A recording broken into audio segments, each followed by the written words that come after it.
Que gentil, né? Boa tarde a todos e a todas. A todas e a todos, já de primeiras damas, né? Como disse o nosso amigo. Bom, eu fui convidada para falar um pouquinho sobre como obter esse apoio profissional. E aí, a minha discussão...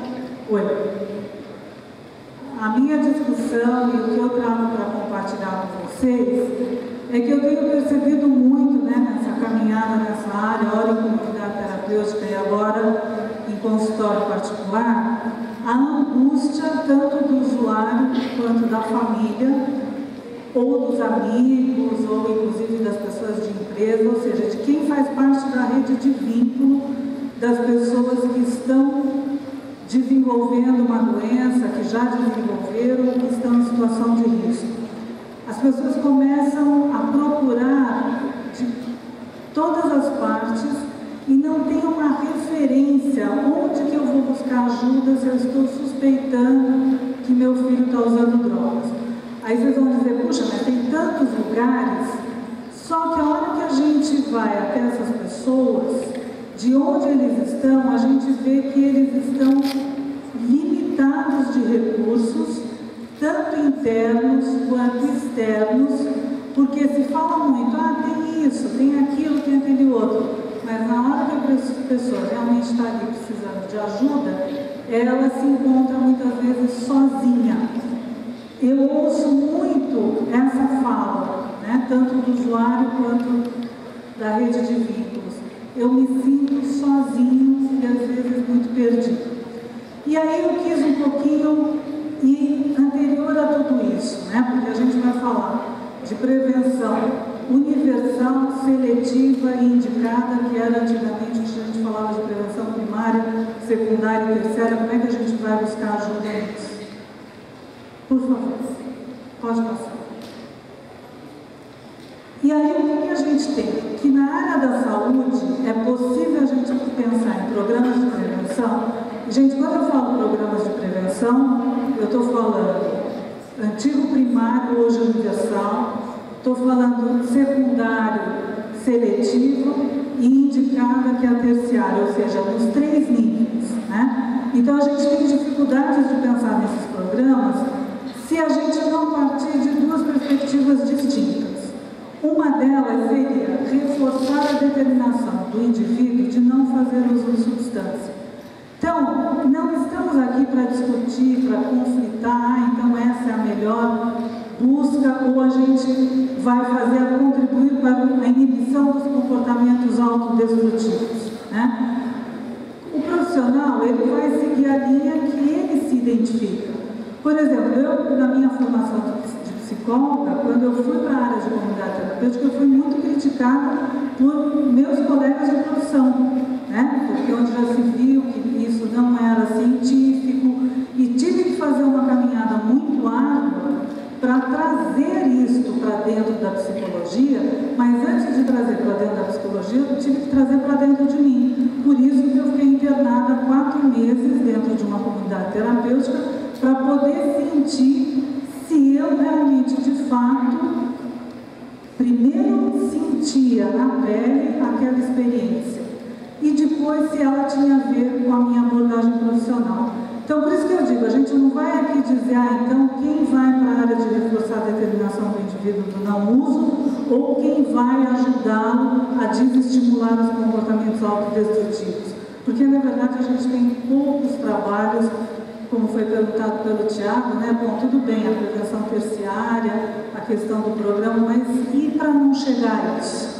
O que é que nós temos feito? E me dói, né? Quando o Dr. Ronaldo responde, a gente sabe que essa é a realidade, me dói ouvir a resposta dele. Porque a gente quer chegar antes também, né? E aí a gente tem outros projetos que depois no desenvolver da minha fala eu vou citar.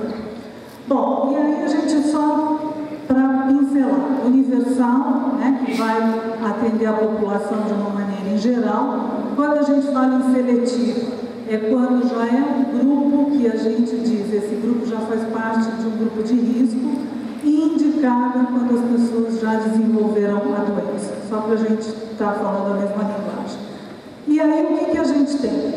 A tendência dos programas de prevenção qual é? Isso não é o que a Laura está dizendo, isso é o que a literatura está trazendo para a gente, que a tendência é atuar de uma maneira multifatorial. O Dr. Ronaldo mesmo disse, a dependência química é uma doença muito complexa. Então, não adianta eu, Laura, querer levantar sozinha a bandeira da prevenção, independente do nível, né? Quando eu estou no consultório atendendo um dependente que está num processo de recuperação, que saiu de uma instituição, eu vou encaminhar para grupos, eu vou encaminhar para outras abordagens, para que a gente tenha um leque de possibilidades que a pessoa vá ter no processo de recuperação.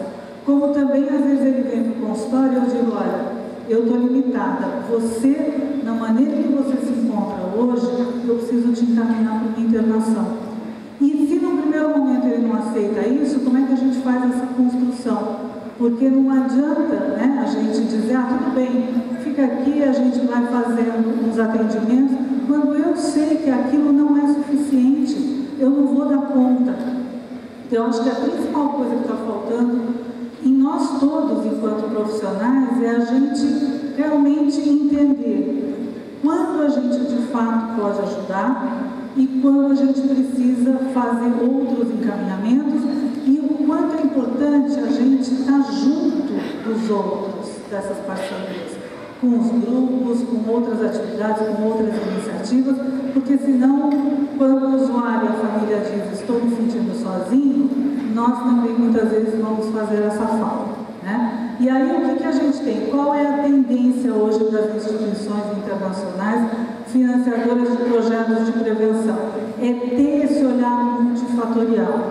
Então não adianta eu levantar uma bandeira sozinha, eu tenho que estar em parceria com outras profissões para a gente dar conta de um fenômeno tão complexo como a dependência química. Além de ter também mecanismos de avaliação de eficácia, que isso é outra coisa que infelizmente a gente não faz, né? E com isso a gente perde uma grande oportunidade de melhorar aquilo que a gente está se propondo a fazer. E aí eu trouxe para a gente pensar, e cada um de nós levar isso para si,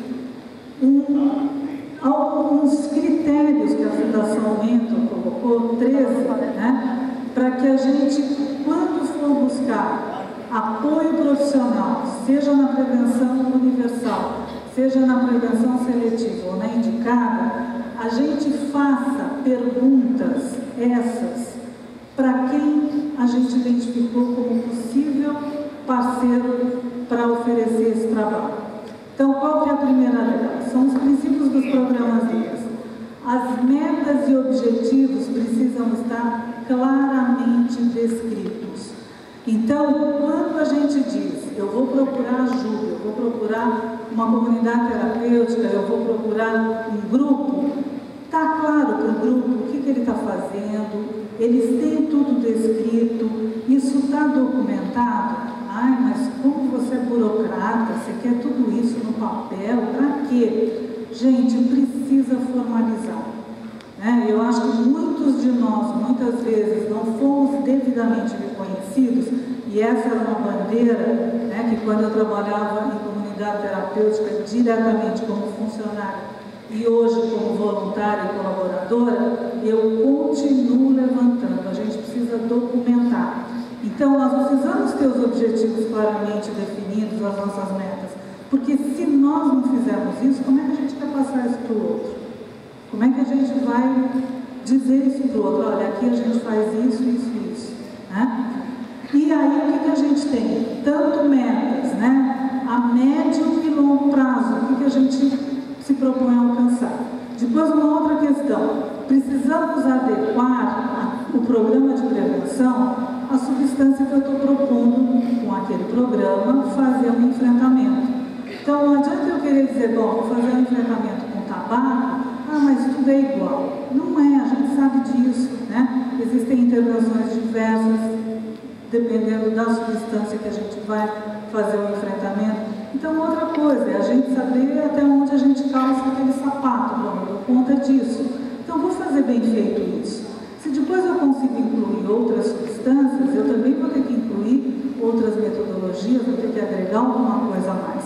Então, devagar, uma coisa de cada vez, né? Porque senão a gente quer começar muito grande e aí não dá conta de fazer. Outra questão que a gente precisa olhar, precisa estar adequado à idade do público-alvo, né? E são coisas assim que são tão óbvias. Quando eu fui estudar e me preparar um pouquinho para trazer para vocês, falei, mas isso parece tão óbvio, mas na verdade eu estou um pouco preocupada, porque às vezes o óbvio a gente está deixando de lado, né? Então assim, às vezes eu vejo gente que, olha, precisa dar uma palestra lá no colégio tal, como um programa de prevenção. Eu me recusei a semana passada.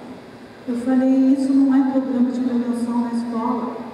Não é a Laura ir lá dar uma palestra e resolve esse problema. Né? Isso é muito sério. A proposta de um projeto de prevenção é alguma coisa que é muito além de uma simples palestra na escola. E a importância da gente adequar a linguagem, né? Quando fala em idade do público-alvo, como que eu vou fazer esse enfrentamento? Com crianças, adolescentes, adultos, né? Porque de alguma maneira, quando na prevenção indicada se trata um dependente químico, está se fazendo prevenção naquela família, com os filhos. Quantas vezes eu vi isso acontecer, né? Quando a gente fazia reuniões de famílias, atendimentos familiares, o quanto isso ia impactar naquelas crianças, mas isso ainda não é suficiente, né? A gente precisava de algo muito mais amplo nas escolas. Essa parceria escola com família, ela é extremamente necessária. Outra questão, precisa ser sensível à cultura daquela comunidade, né? Tem um programa de prevenção que foi desenvolvido pela Unifesp, que é o Cuida, que foi lá no Jardim Ângela. Tem um livro desse projeto, desse programa de prevenção, né? Que eu indico que vocês tenham acesso, porque assim, ali quando você olha todas as etapas, você vê que realmente foi um trabalho intenso, sério e efetivo, e que eles respeitaram a cultura do local, porque não adianta a gente querer ir lá com a nossa cultura, a gente tem que se despir da nossa cultura e entender o que é que aquela população tem de expectativa sobre o que a gente vai apresentar. As metas têm que ser adequadas, né, aos fatores de risco e de proteção daquela população que a gente vai atingir. Então, com certeza, fator de proteção lá no Jardim Ângela é muito diferente de fator de proteção no Morumbi, por exemplo, né, tanto de risco quanto de proteção. Então, tudo isso a gente tem que alinhar num programa quando a gente vai desenvolver. O conteúdo deve ter por base uma prévia avaliação das necessidades da comunidade local, pouco isso que a gente já está falando, né? Da magnitude do problema com as drogas naquela região, dos fatores de risco e proteção que aquela população tem.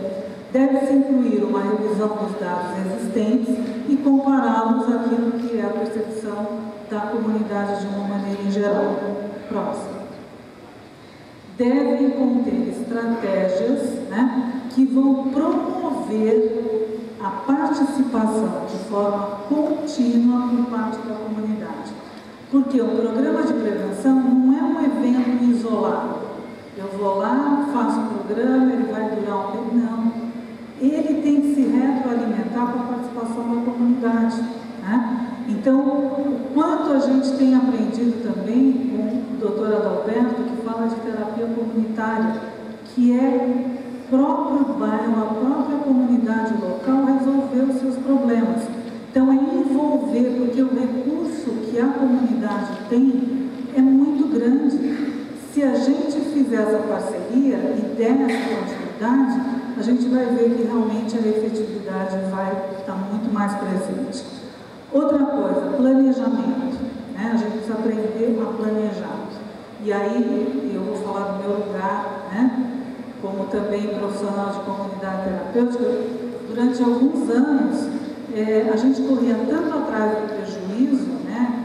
Tanto já a água batendo no pescoço, que a gente não tinha tempo para parar para planejar.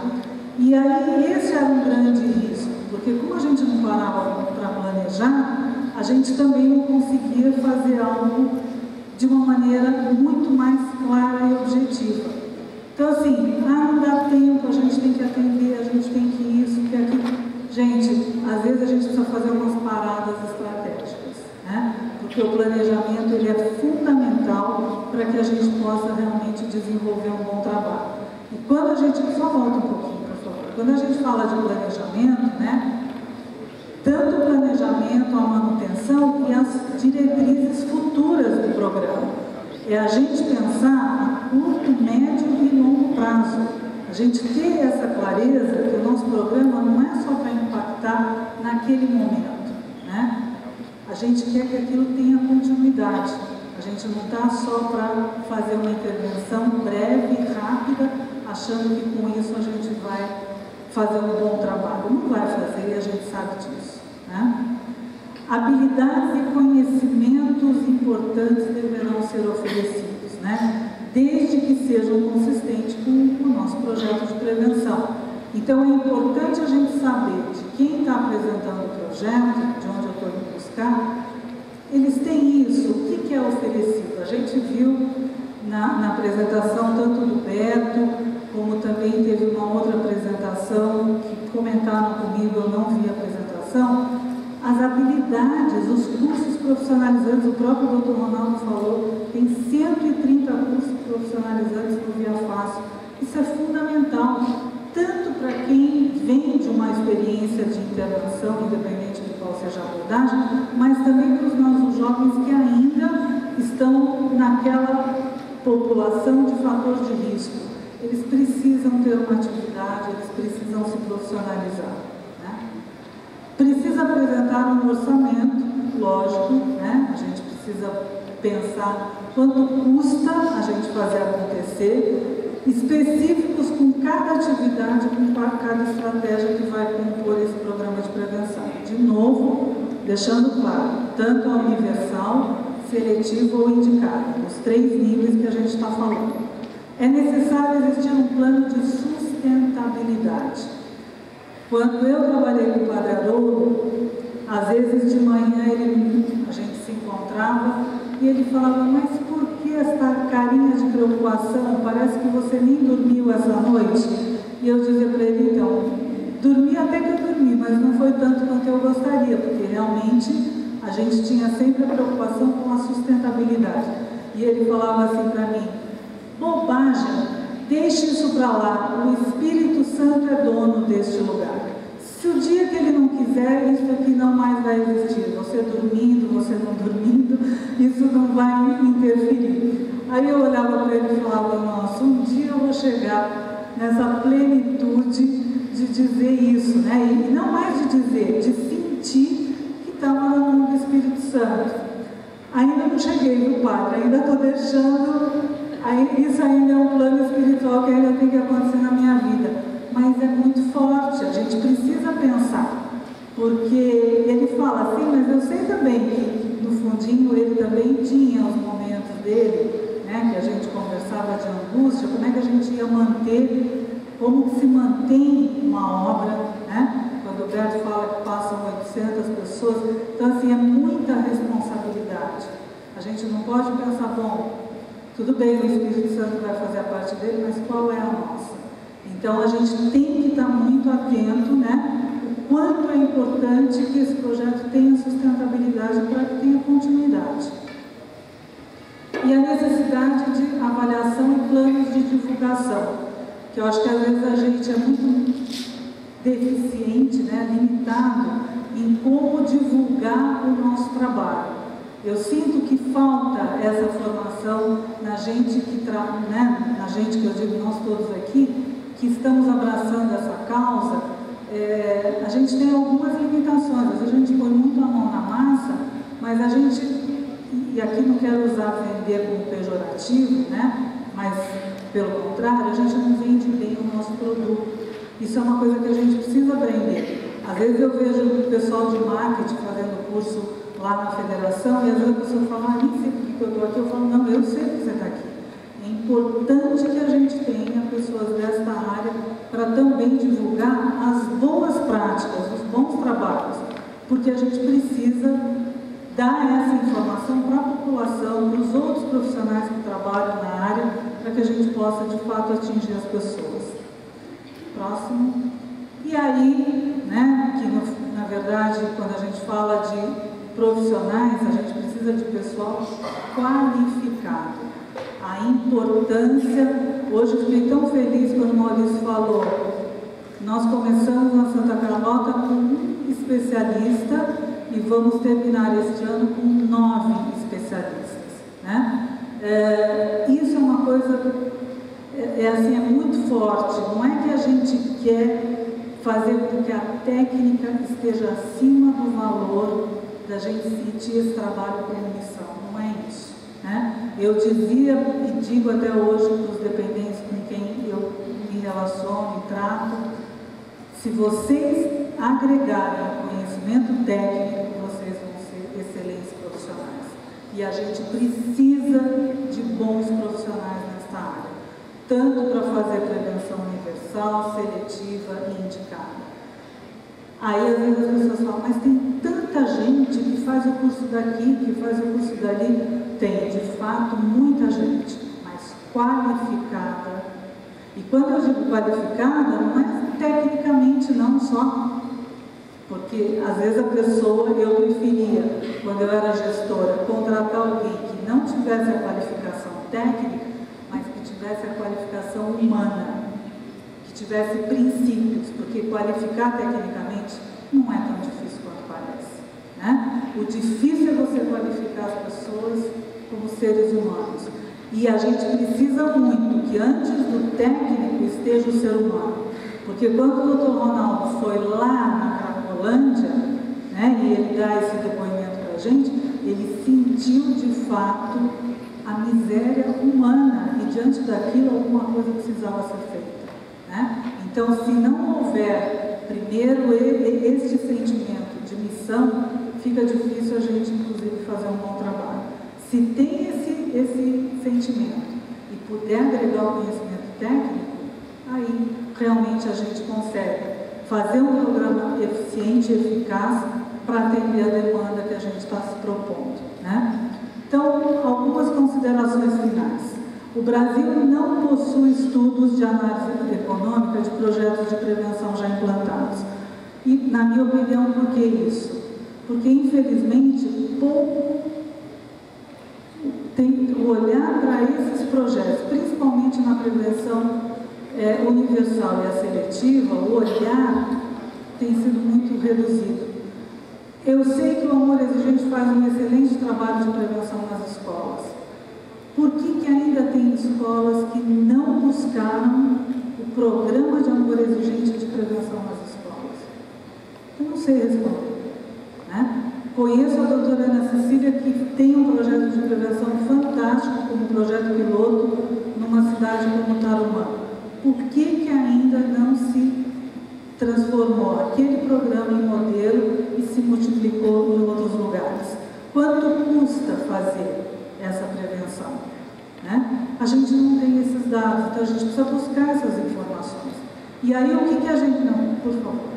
E aí o que a gente tem, né? Porque as pesquisas são poucas nessa área. E não só na área da prevenção universal e a seletiva, né? Indicada também, né? Isso parece ocorrer, entre outras coisas, devido a fatores de que as pesquisas, né, que a gente tem, que a metodologia utilizada, elas não têm conseguido comprovar. Agora eu me pergunto, quanto de apoio existem nesses programas para que eles tenham, inclusive, uma equipe de pesquisa para comprovar e melhorar aquilo que eles estão fazendo? O apoio é muito pequeno, o Amor Exigente é todo voluntário. E por que isso já não aconteceu em outras escolas, né? E aí outro dificultador refere-se à pouca familiaridade dos pesquisadores com as metodologias necessárias para se fazer essa pesquisa. E isso é fato também, né? De qualquer forma, de forma científica ou não, os profissionais da área têm como certa a enorme economia que se alcançaria se a gente, de fato, tivesse mais projetos de prevenção direcionados principalmente na prevenção universal e na prevenção seletiva, né? O que a gente poderia dizer? O enorme custo, o benefício que a gente teria, ele não é só o benefício financeiro. Se a gente pensa, né, no benefício também emocional de quantas famílias não estariam na prevenção terciária, na prevenção indicada. Qual é o custo quando uma família chega nesse momento de prevenção indicada? Às vezes você já tem pais completamente comprometidos com a saúde, pessoas que já tiveram outros transtornos desenvolvidos, e a gente não tem como mensurar tudo isso, né? A gente não tem, até tem, a gente não consegue mensurar o benefício se a gente chegasse antes.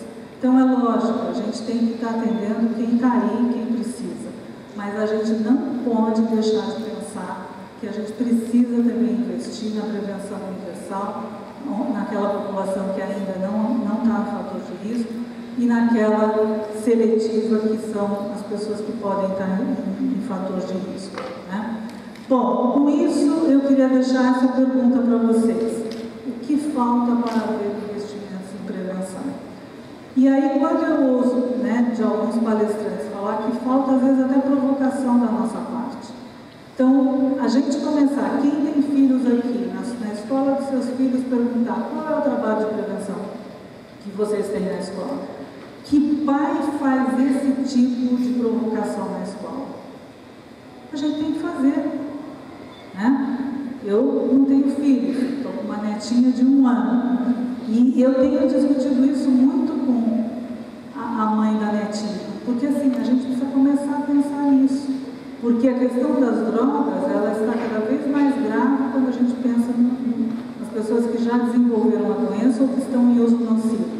Mas a gente tem que pensar antes disso tudo, né? Então, como obter ajuda dos profissionais é procurando instituições que já têm uma eficácia, que têm integridade no trabalho que desenvolve, porque isso é outra coisa que a gente vê na nossa área. Tem muita gente, infelizmente, ganhando bastante dinheiro, enchendo os bolsos, desculpem até o jeito meio chulo de falar, porque isso tem me revoltado muito, né? Quando eu vejo essas situações de famílias que penhoraram casa, que venderam carro para poder tratar seus filhos. Então isso é um desrespeito, né? Então a gente tem que exigir lá atrás para que não chegue, né, a desenvolver a doença, e onde a doença já está desenvolvida, a gente precisa então cobrar do Estado, como disse o próprio Dr. Ronaldo, que ele se ocupe disso.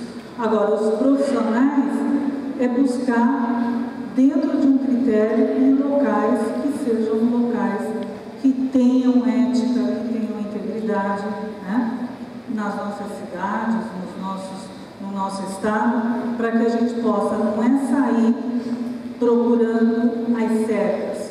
A gente tem os COMADs, né, os conselhos municipais de políticas sobre drogas, onde a gente pode ter isso como referência.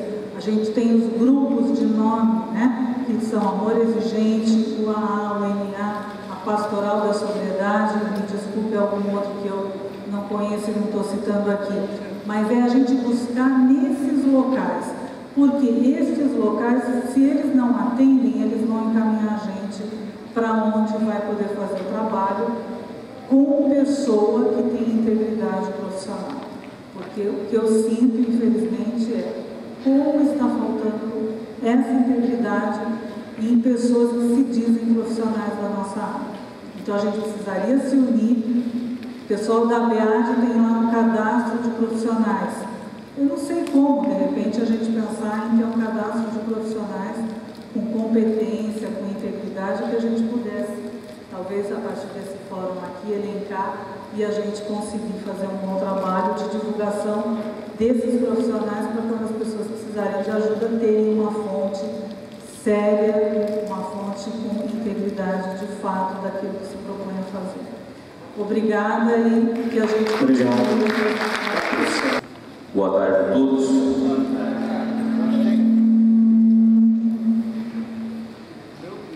Alô? Oi.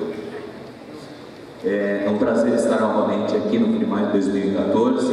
Gostaria de agradecer o convite e parabenizar toda a equipe que está organizando esse evento e e espero que a gente possa produzir algumas reflexões à altura do alto nível de tudo que já foi dito aqui.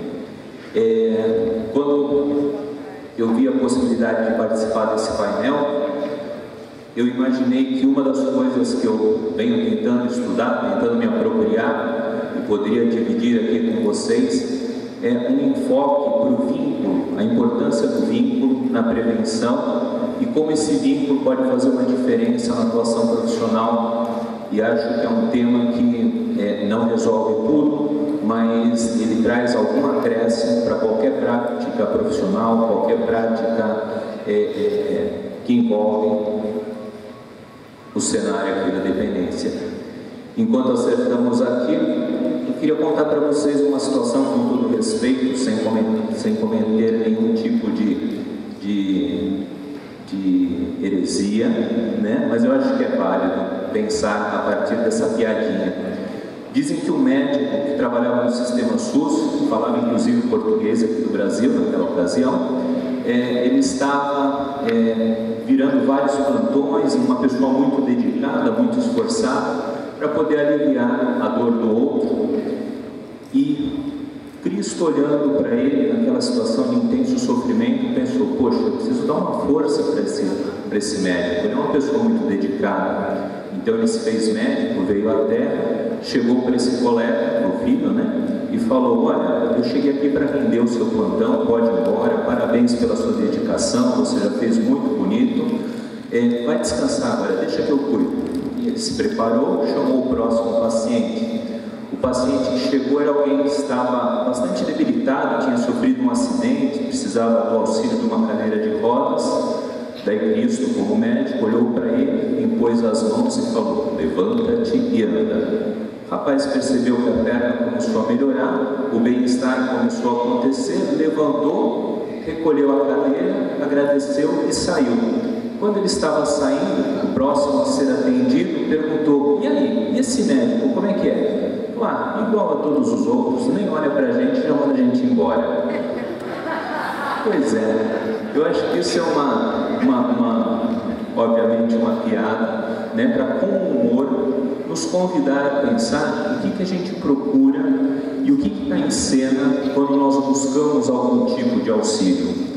E o vínculo é uma situação onde essa comunicação afetiva ela pode criar um campo propício para que a construção de uma recuperação, para que a construção de uma transformação possa acontecer de um modo satisfatório.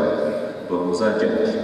Quando pensamos em vínculo, eu não vou ler tudo isso aqui por conta do tempo, mas saibam vocês que existe uma raiz da palavra, né? Vínculo vem do grego, vínculo, que tem a mesma raiz do vínculo. Então, se você pensar, por exemplo, na sua roupa, a costura onde une, né, seria um vínculo, ou senão uma calça social pode ser passada, divide o tecido em duas partes bastante claras, aquilo é um vínculo.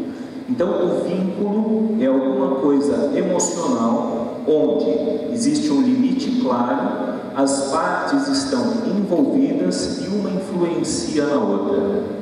Se a gente pensar aqui no FreeMind hoje, o que nos move é um desejo de buscar conhecimento, de compartilhar experiências, de buscar as melhores práticas, de verificar o que está sendo feito no cenário da dependência química, que a gente sabe que é um grande desafio, né? Mas, paralelo a isso, talvez sem perceber, a gente vai percebendo que vínculos são formados, né? Mais ou menos profundos. Pessoas trocam telefones, pessoas iniciam amizades, pessoas, através do conhecimento, promovem uma aproximação e esses vínculos são estabelecidos. Então, o vínculo é alguma coisa emocional por onde se troca informações. Por que isso é importante na nossa vida? Porque isso amplia o que nós chamamos de capacidade simbólica. Se você pensar no bebezinho que não tem experiência de vida, por não ter tido tempo ainda, a relação afetiva, o vínculo que ele estabelece com a mãe, permite uma troca de informações onde ele começa a adquirir símbolos. O que é símbolo? Se você olhar para a bandeira do Brasil, automaticamente está invocado naquele símbolo uma nação, uma cultura, um território, a riqueza, uma série de elementos que formam o Brasil. Então, na nossa cabeça, na nossa vida emocional, nós vamos ter uma série de símbolos que vão nos ajudando. Ao invés de eu ter uma ação, uma atitude, eu posso começar a pensar nisso.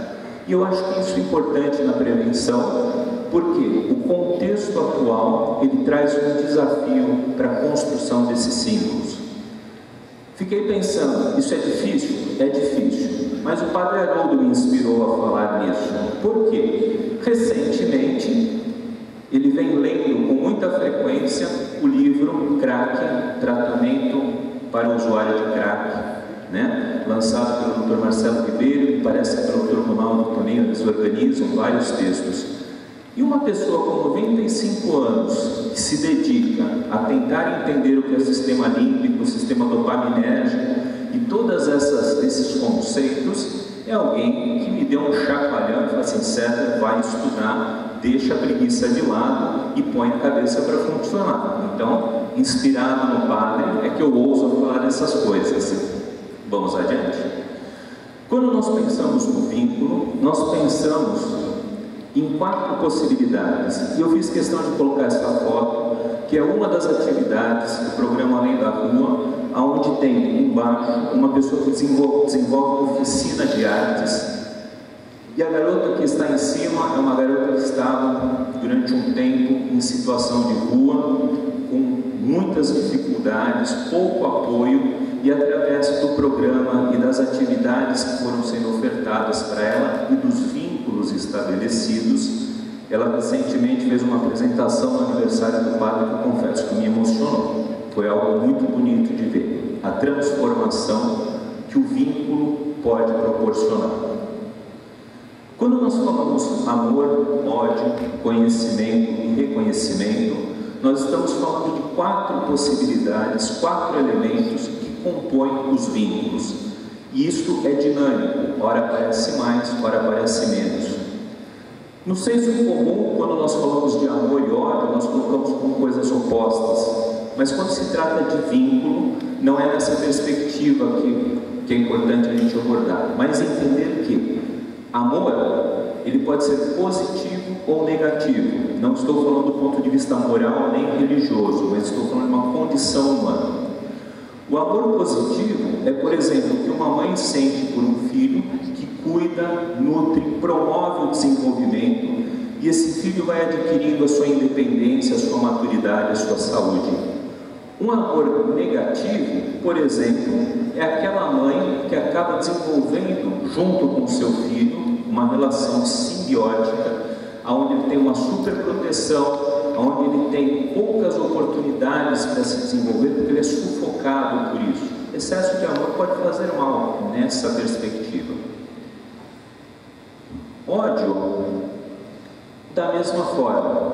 E daí, me perdoe a brincadeira, mas todo mundo que tem sogra pode entender o que é um ódio negativo.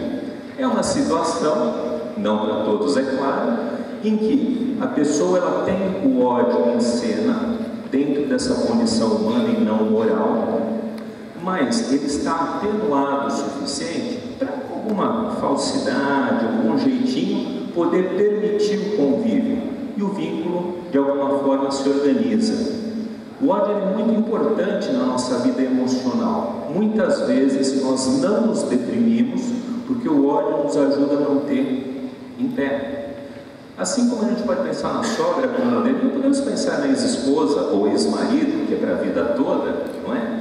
Quando a relação não termina muito bem, as pessoas se mantêm ligadas pelo ódio, brigam o resto da vida, né? E fica aquela coisa muito angustiante, muito aflitiva, mas o ódio de alguma forma ele permeia.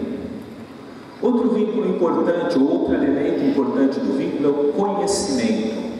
O vínculo ele tem uma relação com a verdade, e já está na Sagrada Escritura: a verdade vos libertará.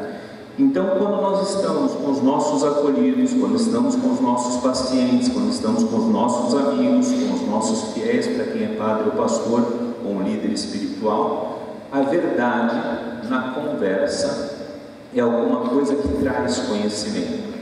Mas já dizia um pensador, a verdade dita com amor é compaixão. A verdade dita sem o amor pode ser o sadismo, porque a verdade é muito difícil de a gente suportar. Por exemplo, vamos morrer um dia, né?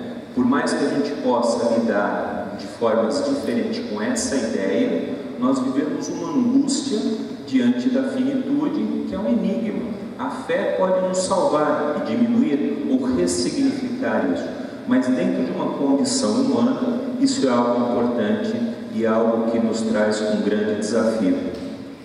Eu gostaria de falar também do reconhecimento. O reconhecimento dentro dos nossos laços sociais, experimentamos isso na comunidade terapêutica a todo momento, em todos os programas que desenvolvemos lá na instituição Padre Haroldo. A pessoa reconhecer a si mesmo, reconhecer o outro, ser reconhecida pelo outro, é um elemento do vínculo que traz grande contribuição no resgate ou estruturação da autoestima, traz uma grande contribuição na questão da esperança e na perspectiva de novos projetos. Então, o vínculo é uma ligação que tem 4 elementos que, de uma forma dinâmica, vão norteando as nossas relações, seja social, seja profissional. Aqui, quando a gente fala de vínculo, quando a gente fala da questão das drogas, quando a gente fala da condição humana, eu acho que vale a pena uma reflexão. Nós estamos falando de prevenção, em que contexto e qual é a condição para o estabelecimento desses vínculos. Aqui tem uma citação do professor Rezende. O professor Rezende, ele é de formação filósofo, da Unicamp, também um grande estudioso de psicanálise, uma das maiores autoridades de Bion aqui no Brasil. E ele traz um curso que ele ministrou o ano passado em Campinas. Ele começa o curso trazendo essa reflexão. Um resumo do que está escrito aqui, que depois será disponibilizado para vocês. O mundo contemporâneo, o momento atual que nós vivemos, ele é marcado pela questão tecnológica e pela robotização. Quando ele fala robotização, ele está se referindo ao esfriamento das emoções e uma potencialização da tecnologia. E eu fiz questão de colocar também essa foto, que é uma foto de um dos programas da instituição Padre Haroldo, para deixar muito claro o seguinte: tanto a afirmação do professor Rezende, como o que nós pensamos hoje na instituição, não é uma desqualificação da tecnologia. A nossa vida fica melhor com a tecnologia, né?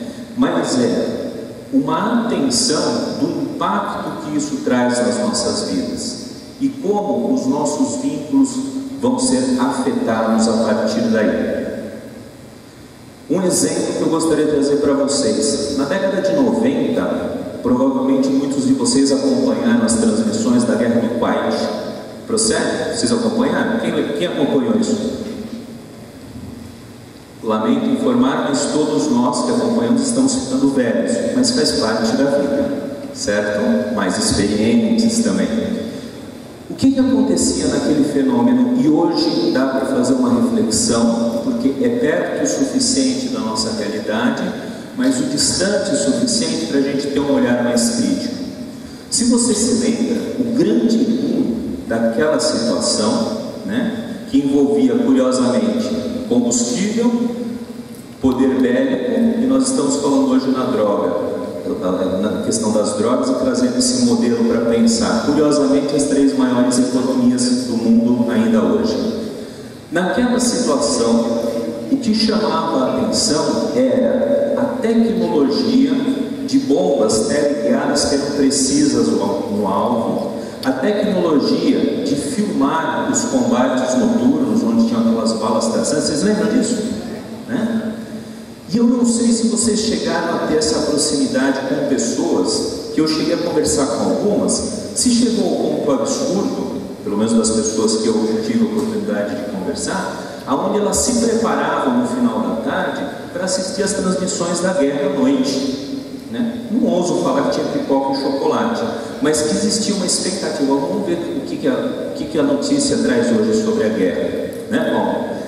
E o que eu acho que é importante isso? É que aquele fascínio da tecnologia, cada luzinha que piscava e que a gente ficava tentando entender o que era aquilo, tinha gente morrendo, tinham famílias sendo destruídas, tinha um patrimônio cultural sendo destruído, né? Tinha uma série de coisas acontecendo com aquelas luzinhas, mas era um tempo para a gente poder assimilar que aquilo não era um videogame, aquilo era uma coisa real.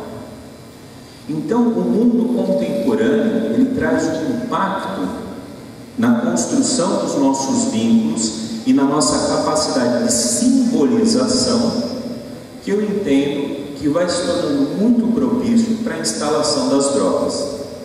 Porque estar com o outro hoje é extremamente assustador. Aqui, Joanela é uma estudiosa do Recife, e ela trata um pouco aqui, a partir do livro Amor Líquido, de um sociólogo, Zygmunt Bauman. Ela traz um pouco algumas reflexões, e aqui é só um trechinho, isso aí eu peguei da internet, é fácil vocês acessarem, onde ela fala das relações líquidas. O que são as relações líquidas? São vínculos muito superficiais, muito fugazes, que se transformam a todo momento, de tal forma que as pessoas vivem uma sensação de prazer, junto com uma extrema proteção dos desgastes e dos desprazeres que os vínculos trazem. Por exemplo, você conviver com uma pessoa numa comunidade terapêutica, num casamento, numa igreja, em qualquer contexto de convivência, você vai ter momentos de muito prazer e alegria, e você vai ter os dissabores também. Isso faz parte da vida. Hoje em dia, sofrer é uma coisa muito assustadora, ao ponto de, se você estiver um pouco mais triste e procurar um médico, provavelmente ele vai te dar umas bolinhas e falar que você está deprimido. O preocupante é que, se você procurar algum líder espiritual, é capaz de ele te mandar para o médico. Então fica com pouca opção, pouco espaço para a gente poder viver uma condição humana que parece estar ficando um pouco demodê. Porque agora você, meu amigo, você, minha amiga, o sucesso é ser feliz, não é verdade? E é muito importante a gente poder se preparar na vida para poder lidar com os dissabores. Só uma coisinha, eu sou membro do CONED e recentemente, Rossini estava lá, né, quando a doutora Cláudia do CEBRID fez uma apresentação de uma pesquisa recente, me parece que ela ainda não está publicada na sua totalidade, que era na balada, né? São pesquisadores que saíram das baladas para verificar o comportamento de jovens, adolescentes, né? E ela trouxe dados bastante interessantes e muito preocupantes, né? Como as relações que se dão nas baladas são extremamente superficiais, as pessoas vivem em situações de risco, né, se colocam em situação de risco, principalmente na ordem da sexualidade. As pessoas estão usando muita droga, né? As mulheres e os homens na balada já estão igualando, né, o quanto estão vivendo, e chegam ao ponto de ter uma amnésia, né, alcoólica ou decorrente das outras drogas, aonde no dia seguinte eles não lembram o que aconteceu. Isso é um negócio muito sério. Agora, a partir dessas perspectivas, a gente pode entender que, diante do medo e do susto que hoje em dia nós temos em relação à vida, a droga acaba sendo um grande anestésico e tem uma função na nossa vida. Isso não desqualifica e não minimiza os aspectos biológicos, não minimiza tudo que já se estuda, mas eu acho que é um acréscimo para se pensar. A droga tem uma função na nossa vida e ela comunica alguma coisa. A mim, a princípio, comunica um susto em relação à vida.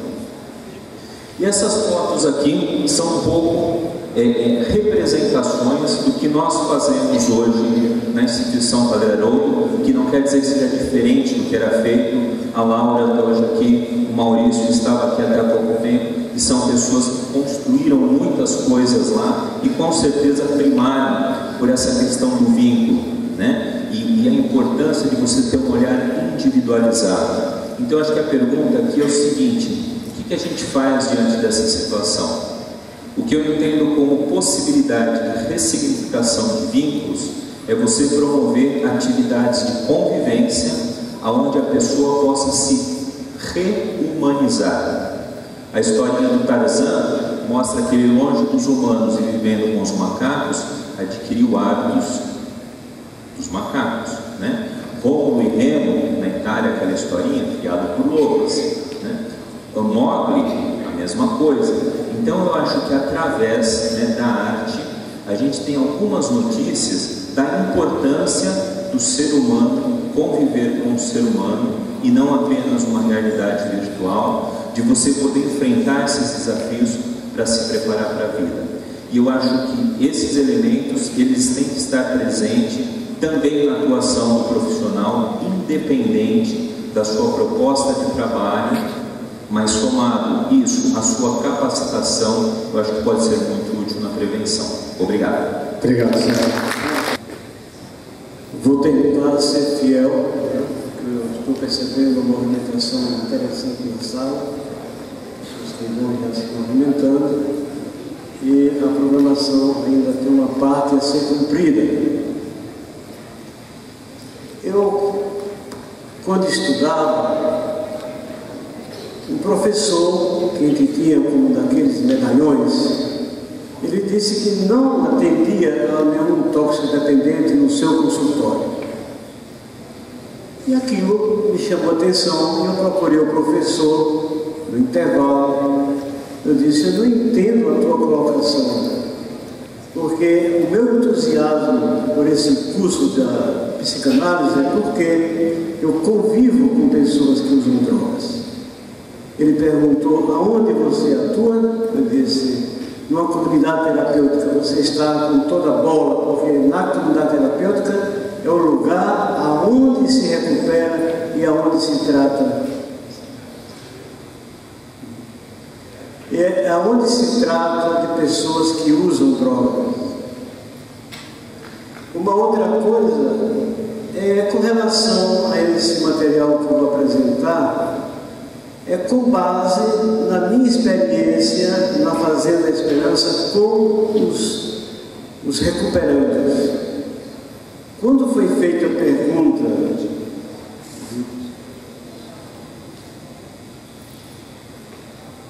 como buscar ajuda profissional na prevenção,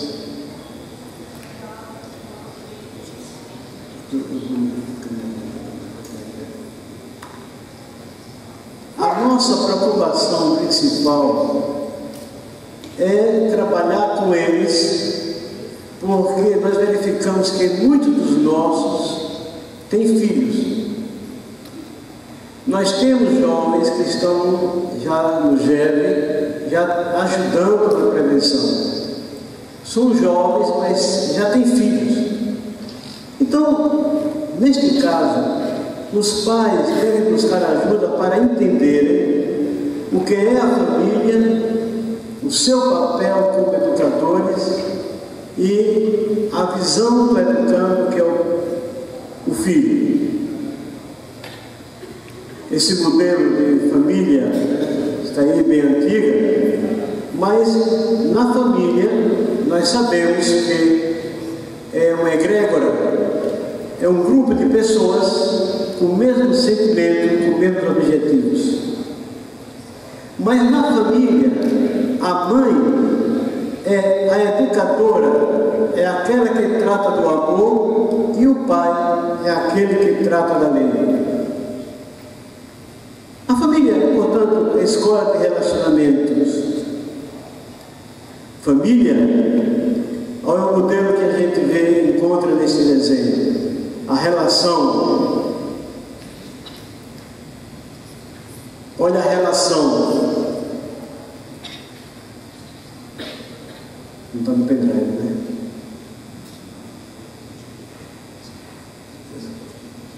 Assim, aqui no pendrive está algum elemento mais. Então, vamos ver. Então, eu estava aqui combinando com ele que eu coloquei um elemento, né, mais no pendrive, e aqui está que eu mandei para você durante o percurso. Ok, então, os modelos que nós temos de família.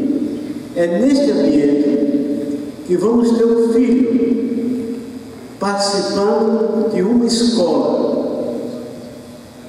Família, antes de tudo, é uma escola de relacionamento, é uma escola de amor. E pelo que a gente vê aí na tela, veja a posição do filho.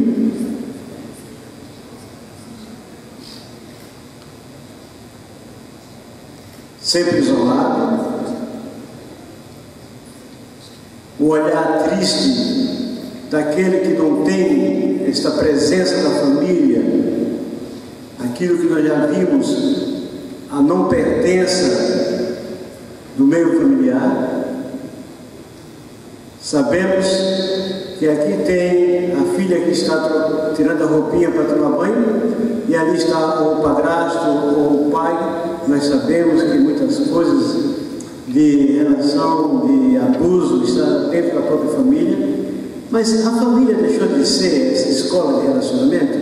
Ou a família também é um meio onde o próprio filho sofre abuso? Para quem vamos buscar esse profissional? Este jovem que pela janela busca a chave da resposta. Observe nos avisos quando a gente vai andar de avião, e a regra quando, no caso da despressurização do avião, qual é a regra? A regra se diz: primeiro o adulto coloca, né, a máscara para depois ajudar o filho. Não podemos deixar de lado a prevenção se não parte primeiro do pai e do adulto. E aqui temos esse momento.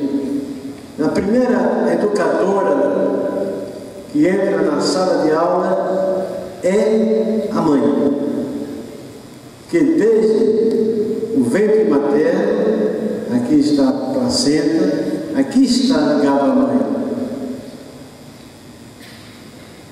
Depois vai de 0 aos 7 anos, esse primeiro traço. Nesse momento que é muito forte a lição de amor, e no segundo momento é quando a mãe apresenta o segundo professor de relacionamento com o pai. De 0 a 7, já vemos ali o pezinho do filho na barriga, né? É ali que nós temos a primeira sala de aula.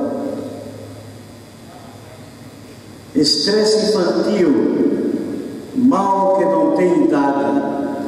Ainda na barriga, o bebê já pode estar lidando com a sobrecarga de hormônio do estresse. E nós sabemos, o jovem se torna depois drogado porque ele teve estresse na infância. E o estresse na infância aconteceu onde? Na presença do pai e da mãe. Ali ainda a mãe como a primeira educadora, depois que ele sai do ventre, ele vai agora para o peito. Quantas pessoas não foram amamentadas adequadamente? E nós sabemos, quando uma pessoa não é amamentada, o quanto ela se torna agressiva. Quando o alimento entra, claro que a mãe tem que receber o bolo fecal. E quantas vezes nesse período a criança já pega a questão do toque? Quantas vezes nesse período ela se acha que o produto produzido por ela não tem valor? E por aí vai afora. Se sente sempre que não produz nada bom. Se diz até que nesse período, né, é o primeiro produto que eu vou entregar à minha mãe. E vou, pela casa dentro, entregar o meu cocôzinho à mamãe. E quantas vezes nós não pegamos, não machucamos, até colocamos na boca. Para a criança não tem nada de imundícia, mas é a nossa forma de educar, que já naquela idade já criamos na cabeça da criança uma outra coisa, a incapacidade de produzir coisa boa. E aqui começa então a fase que vai ser apresentado o pai. A descoberta do interesse, porque essa libido, essa relação prazerosa começa pela boca, passa pelo ânus e termina na genitália. Não há nenhuma imoralidade para a criança, mas depende de quem educa, depende daquele adulto que está ao lado. Principalmente se tiver um já de outra fase e a criancinha está despertando pelo seu corpo, já tira proveito destas descobertas. Nós sabemos que o pai é a primeira paixão da filha.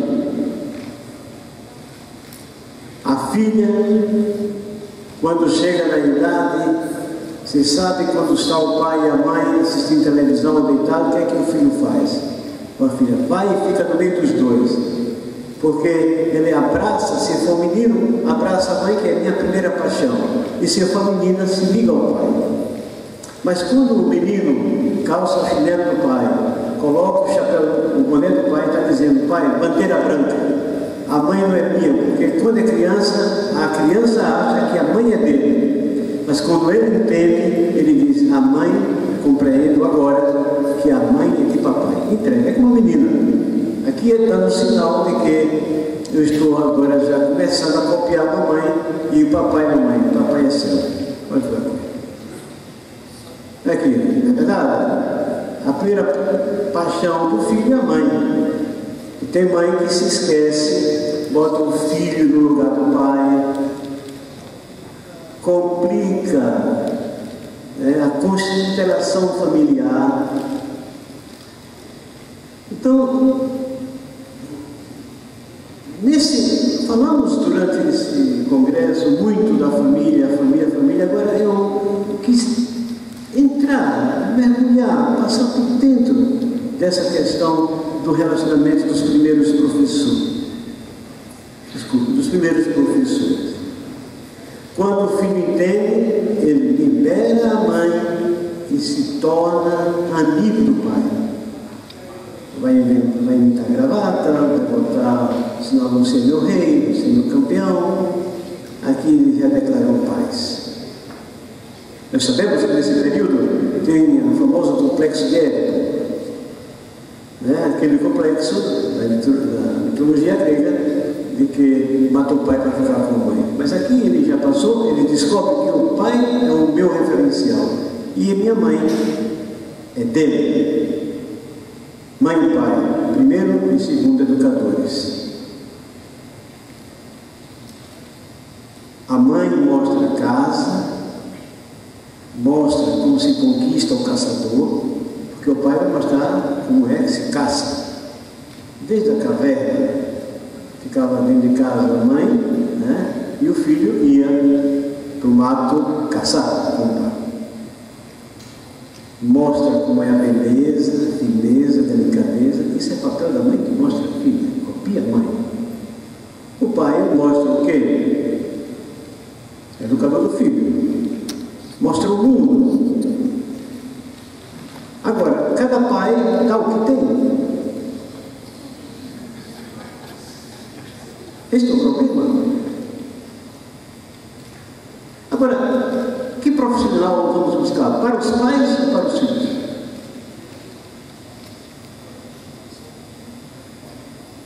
Saiu uma vez isso aqui, estresse infantil.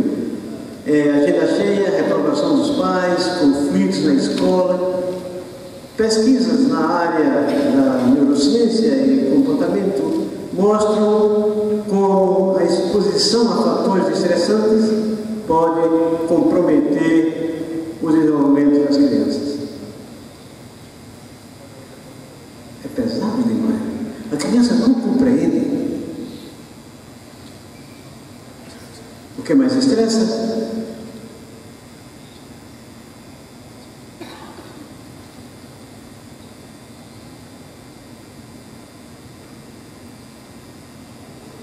Como buscar ajuda? Nós que trabalhamos já com pais e mães, estamos preparando os jovens para quando ele vai voltar a retomar a família. Você precisa ver a angústia dos jovens que começam a descobrir esta realidade. E meu filho, será que já está perdido? E se cabe a você voltar e redirecionar a caminhada. Aquilo que passou, passou. Já está dentro, já está dentro. Olha, a nossa sugestão é acompanhar o ritmo da natureza. O Nautilus construiu uma casa sem conhecimento da matemática. Veja que coisa perfeita construiu a casa. A folha da palmeira, como ela se desenvolve? Tem uma matemática ali. Quem lembra de Fibonacci? A sequência de Fibonacci está ali dentro. O cosmo, o nascimento de uma planta, um feto. Essa mesma teoria se aplica na arte de a beleza da Mona Lisa. O feto. A sequência lógica. É só respeitar a sequência. Uma vez zigoto, outra vez embrião, feto. Há uma sequência. Há uma sequência lógica. Não podemos colocar um filho, educar um filho sem respeitar isso. Eu imagino uma mãe que deseja um menino, ou deseja uma menina, e ali dentro tem um menino. Esta semana encontrei com uma que tem um problema no maxilar. E na hora de fazer, eu não faço regressão de vidas passadas, mas está demorando. E ela pensava de não ser filha do pai, porque o pai sempre disse que você é filho daquele e daquele outro. E ela tinha uma grande dor, porque como é que minha mãe tão honesta e meu pai me diz que eu sou filha de outro? Em determinado momento do relaxamento, ela sentia que tinha um líquido muito amarguento. E a primeira vez ela experimentou. Ela me dizia, depois que saiu do relaxamento, era muito amargo. Quando veio a segunda vez, ela trancou tanto a boca que até hoje ela já se operou 2 vezes por conta, ela acha que foi daquele momento. Daquele trauma. O pai exigindo que a mãe tomasse um chá amargo para matar o feto. Era ela. Então, se aí aquela pessoa já nasceu com aquele trauma, em cada momento da história há um comportamento de quem está criando. Um dia nós fomos zigoto. Não tem como ser embrião sem passar por essa fase. Como foi o comportamento da minha mãe? Estava já me colocando já numa posição de risco. Depois eu me tornei feto. E já dentro do ventre materno eu escutei as brigas. Eu escutei o carinho de quando aquela que portava já no seu ventre fazia o carinho sobre mim. Vamos buscar profissional para quem? Eu espero que nós, ao entendermos isso, sejamos multiplicadores desta coisa grande e santa que é a criança já no ventre materno. Porque é no ventre materno que é gerada a pessoa e é gerado o trauma. E aqui continua, nasce, primeiro setembro, sabemos todos nós que a evolução vai de 7 em 7 anos. E a coisa básica, fundamental, quando o filho nasce do ventre, são os primeiros 7 anos. Vai passar por aquela fase que mama, o bolo fecal e a concentração da descoberta daquela energia que para na vida do pai. Depois, e aqui tem a educação. Esse traço da curva cresce, segundo setênio, que vai de 8 a 14, ali é onde entra o pai, que educa, mostra o mundo. É como o cérebro. Primeiro surge o tronco, o cérebro reptilíneo. Depois surge o cérebro, o emocional, o sistema límbico. Depois surge aquilo que pensa, córtex cerebral. Há uma sequência. Em cada etapa, uma educação. Em cada etapa, uma compreensão. Por que, caríssimos? A questão toda está na arte de ouvir, na arte de compreender, levar a sério cada fase desta. Não tratar uma criança de 8 anos a 14 como se fosse uma criança de 0 a 7. Não querer que uma criança de 0 a 7 já entre na confusão da família. Para nós, entendemos que prevenir é educar a família. Prevenir. Nós temos encontro, hoje é dia de encontro com as famílias. Antes de se encontrar com o filho, ela precisa se encontrar primeiro conosco para entender esta beleza. Para não pensar que o filho está na droga porque ele não se vergonha. Sempre pergunto. E outra coisa, quando se coloca isso, a família quer tirar logo a sua posição. Ficam chateadas. Eu disse, mas por acaso quem educou teu filho foi o vigário? Foi o prefeito? Foi o bispo? Foi você. Então agora, mas eu tenho 5, só um foi para a droga. Aquele recebeu informações que ele não gostou. É impressionante quando a gente faz, eu gosto de chamar de retrato, eu pergunto, 0 a 7, me diga a sua família. É o primeiro momento que você entra na vida, no palco, no teatro da vida. Aí eu começo, quem estava lá? Meu pai, eu desenho, minha mãe, o cachorro, minha irmã mais velha, tem mais ninguém? Eu te perguntei de 0 a 7, você desenhou todo mundo, faltou quem de 0 a 7? Não faltou ninguém. Olha bem, quando eu pergunto, e você estava lá? O que você não gostava aí? O cachorro estava no meu lugar, ele era de raça. Onde está ele sendo o cachorro mais importante? Está conosco agora, sendo mãe, sem saber dar ao filho aquilo que ela não recebeu. Portanto, caríssimos, se vamos buscar profissionais cristãos, se é psicólogo, se é cristão, que entenda a beleza da vida, que possa dar à família a estrutura básica para ser mãe e pai. Porque o que nós entendemos é que sabemos apenas ter a relação sexual, mas não sabemos o valor, a grandeza de um feto, de um zigoto, de um homem. Muito obrigado. Eu não coisa, vou lá enquanto eu monto aqui. Boa tarde a todos.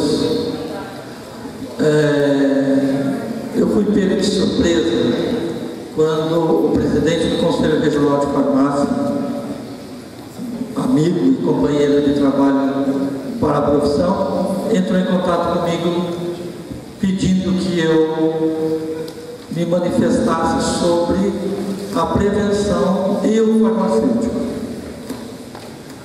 Dentro desta prerrogativa, dessa visão, eu pensei bastante, e uma das características do problema com relação ao abuso de álcool e outras drogas se baseia principalmente no uso irracional de medicamentos e na cultura, que não é só brasileira, mas é mundial, da automedicação. De baixo. Tá? Bom, para isso eu pensei comigo, a maioria das pessoas que a gente tem visão não conhece quem é, o que é ser farmacêutico.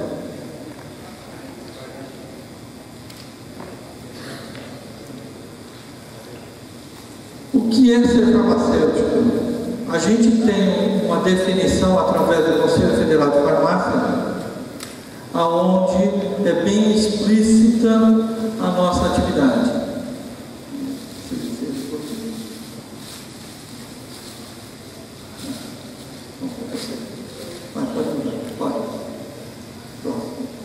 O que é ser farmacêutico? Próximo. É um profissional da saúde cumprindo e executar todas as atividades inerentes ao âmbito profissional, de modo a contribuir para a salvaguarda da saúde pública e ainda todas as ações de educação dirigidas à comunidade na promoção da saúde. Ele é um agente de saúde. Essa é a visão através do nosso código de ética do exercício profissional. Próximo. Agora, quem é o farmacêutico para a população? Primeiro, é aquele balconista da esquina. É aquela pessoa que com 40 dias lá de exercício atrás do balcão se coloca como profissional. Essa é a visão da população. Próximo. É o comerciante também que está lá no balcão e tem uma visão simplesmente mercantilista, utilizando o medicamento como qualquer outra mercadoria. E nós sabemos que não é. O medicamento é um produto que mexe diretamente com a sua saúde. É uma substância totalmente diferente que vai ter uma atividade extremamente complexa dentro do organismo de qualquer pessoa. E o farmacêutico realmente é o que eu quero falar para vocês. Quem é esse profissional que você deve procurar quando você tem algum problema? Tá, próximo. O farmacêutico é um profissional com conhecimento técnico-científico em farmacognosia, estudo das plantas, extratos, todas as características de extração de medicamentos. Tem uma facilidade, um conhecimento bastante específico na transformação do fármaco, que é aquela substância a princípio ativo, no medicamento, e a farmacologia propriamente dita, que é o estudo do medicamento desde que ele entra, que você coloca embaixo da língua ou sobre ela, até o momento que ele é excretado, eliminado pelas fezes, ou pelo suor, ou pela lágrima. Esse é o estudo da farmacologia.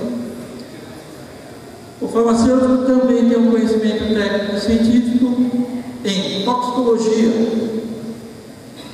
A gente estuda a toxicologia, é um profissional capacitado para ter essa avaliação toxicológica. Aqui eu faço um parênteses, e pelo que eu escutei das comunidades terapêuticas, muito pouco está inserido o farmacêutico nesse trabalho.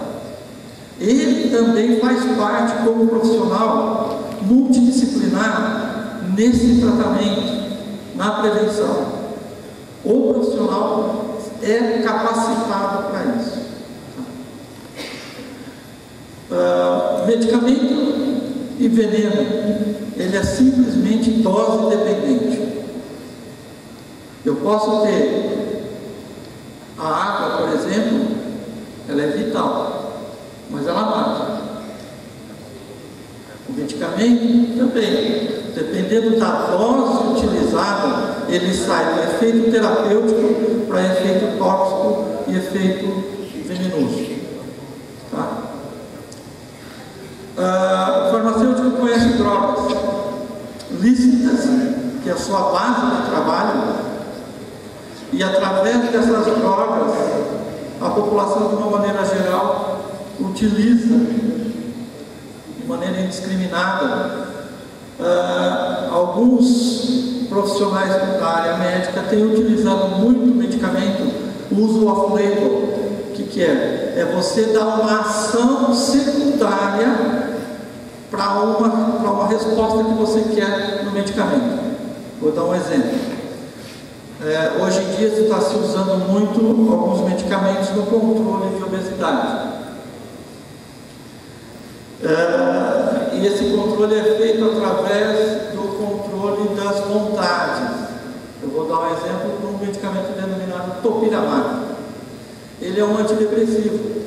E o uso dele como medicamento para tirar fome é um efeito secundário. A ação principal dele é como antidepressivo. E isso está muito comum. A classe médica tem utilizado direto. E essas ações estão gerando populações aí potencialmente dependentes, como se fosse uma abertura ao uso de outras drogas. Inclusive as drogas que a gente vai falar são as drogas ilícitas, que nós, na toxicologia, a gente vê também. Então, a gente tem uma visão bastante ampla sobre álcool, drogas ilícitas. Bom, e o farmacêutico na prevenção? Vamos lá. Eu vou fazer uma história muito breve da profissão farmacêutica no país.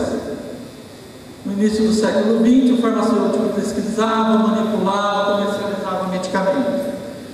Na década de 30, a profissão foi regulamentada, predomínio de farmácias com manipulação. O farmacêutico orientava os pacientes sobre os medicamentos e acompanhava os tratamentos. Existia uma relação de respeito e confiança. É o farmacêutico paciente. Aí, nessa época, a gente via a importância política da farmácia nessa fase histórica do país, principalmente nos municípios menores. Por quê? Porque aquela relação de confiança fazia com que a população o procurasse e ele tinha uma ação efetiva sobre a população. Aí, na década de 40, começa o processo de industrialização e a urbanização intensa. As grandes multinacionais de medicamentos chegam ao país com produtos e estratégias de marketing já prontos. Ocorre aí um processo de quê? De perda das características da farmácia como um estabelecimento de saúde, dando uma visão porque é um local puramente comercial.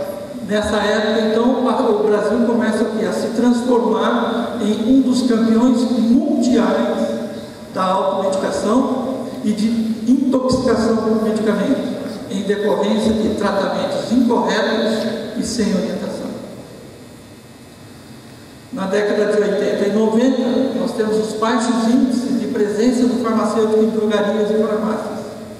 A desvalorização do profissional que atuava nessa área, uma baixa atuação da própria fiscalização dos conselhos, uma ocupação das áreas privativas por outros profissionais. Por quê? A farmácia e drogaria é a vitrine do profissional farmacêutico, mas não é só essa área.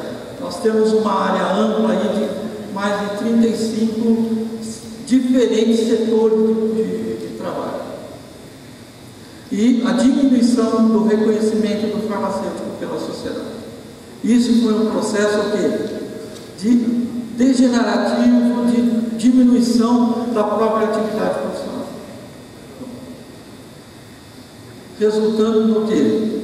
No uso irracional de medicamentos e altos índices de intoxicação da população. Bom, esse uso racional de medicamentos, irracional, e agora eu vou dar uma visão do problema da automedicação.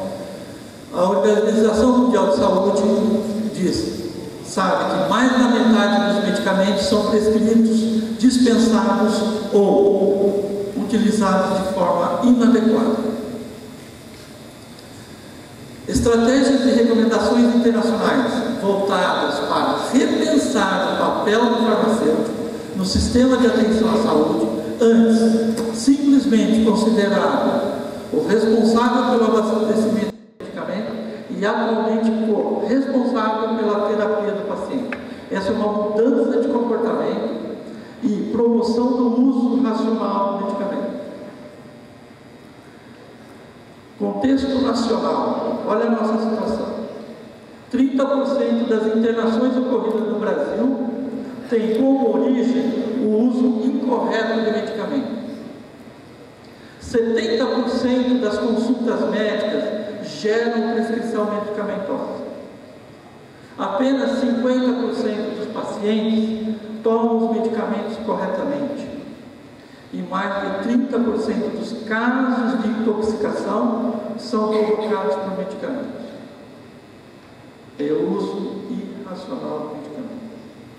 Bom, em cima disso, o Conselho Regional de Farmácia de São Paulo se propôs a esse projeto, que é o Projeto Farmácia e Estabelecimento de Saúde, que é uma iniciativa que tem como finalidade reorientar os estabelecimentos farmacêuticos, tornando-os capazes de atuar verdadeiramente como estabelecimento de saúde e de auxiliar o Estado na implementação de diversas políticas de orientação, prevenção e recuperação da saúde dos cidadãos.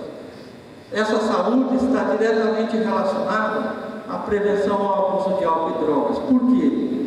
O uso racional de medicamentos faz com que a população aprenda a utilizar o medicamento de uma maneira correta, no tempo correto, na hora correta. Tá? Bom, agora, com relação à população, a automedicação está bem intrínseca, não só no país, como no mundo inteiro. A população, de uma maneira geral, tem um comportamento bastante peculiar quando a gente fala, quando existe um problema de saúde. Primeiro, ela vai lá naquela farmacinha que ela tem dentro de casa, acho que todos aqui temos. Dificilmente a gente vai falar, quem não tem uma farmacinha aqui dentro de casa, levanta a mão. Aquela caixinha que tem medicamento vencido, tem medicamento que sobrou. Tem até portaria 344, que são as drogas, as lícitas, altamente perigosas e fácil acesso. A gente é potencialmente, como família, responsável pela indução e a permissibilidade das pessoas utilizarem medicamentos. Por causa do quê? Dessa farmacinha que a gente tem lá, tão inocente. Mas não é tão inocente assim. Tá? Ou seja, no problema de saúde, primeiro, ela tenta uma automedicação. Segundo, ela vai procurar o auxílio. Para quem que ela vai procurar? Alguém, uma indicação. Ou ela vai falar com alguém da família, ou ela vai procurar um vizinho, a vizinha, ou a comadre, sabe a comadre? Né? Foi muito bom para mim, toma que isso aqui é excelente para você também. Na verdade, eu não estou falando mentira.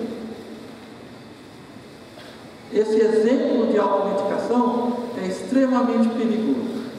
Extremamente perigoso. E é uma cultura que o Conselho, nós profissionais farmacêuticos, estamos empenhados, temos a bagagem técnico-científica para nós trabalharmos isso, mas é uma mudança de cultura. É uma mudança cultural dificílima.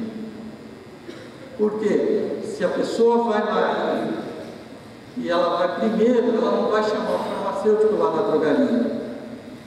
Porque o farmacêutico, na hora que vai atendê-la, primeiro, ele não vai deixar ela levar o medicamento que ela quer, se não houver necessidade. Segundo, o dono da farmácia vai falar, você vai acabar com o meu negócio. Certo? Então, o farmacêutico é o quê? É a última pessoa a ser procurada. Aí eu faço um apelo a todos aqui, que ao entrar numa farmácia, a primeira coisa que você tem que fazer é procurar o farmacêutico responsável pelaquela empresa que você está entrando, pela farmácia, pela drogaria. É a única pessoa que vai conseguir te orientar, levar a informação de uma maneira correta, técnica e saudável. E ele vai te olhar como uma pessoa e vai avaliar a real necessidade ou não do uso do medicamento.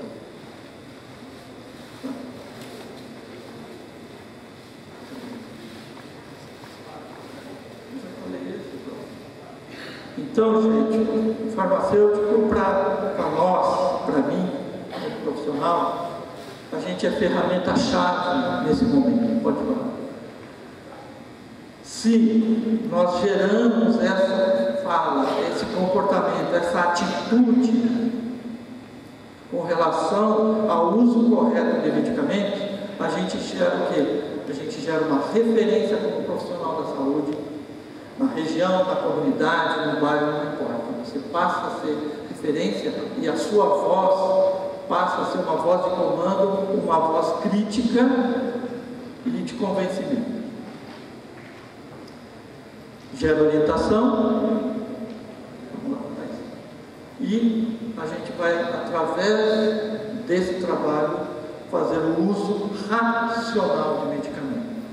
Realmente é uma mudança de comportamento.